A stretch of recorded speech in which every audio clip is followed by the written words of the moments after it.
Ah, there's the issue. In this video, we're going to talk about the top 5 problems we found with the H3 Hummer, first generation. And I'll be getting to that issue later on.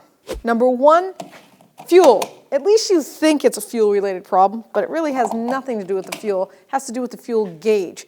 You fill up, or maybe you haven't filled up for a couple of days, but you notice the gas gauge says empty, then mid, then high. It's all over the place. We call that an erratic fuel gauge, and these are notorious for it. Check out your fuel module, and we carry it. So check it out at 1A Auto.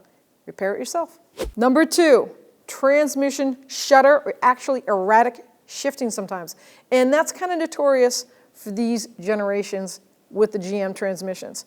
They revamped their fluid 3 times, from Dextron 2 to 3, all the way up to 6. 6 is where they kept it. It's full synthetic. So you're going to check your dipstick, pull it on this transmission. It's on this side of the engine.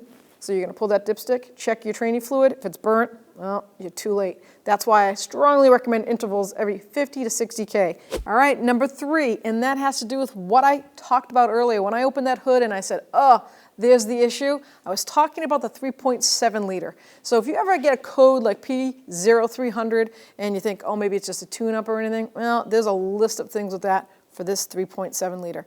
Anything from injector all the way down to valve seats. Yeah, the valve seats. They're kind of notorious for taking the heads off and replacing them or rebuilding them. So keep an eye on that code. Number 4, reduced power on acceleration. And it comes with a code, P2135. And it has to do with the throttle body. Throttle position, which it really isn't a throttle position sensor anymore. It's a whole actuator on the side there. That harness is known for going bad.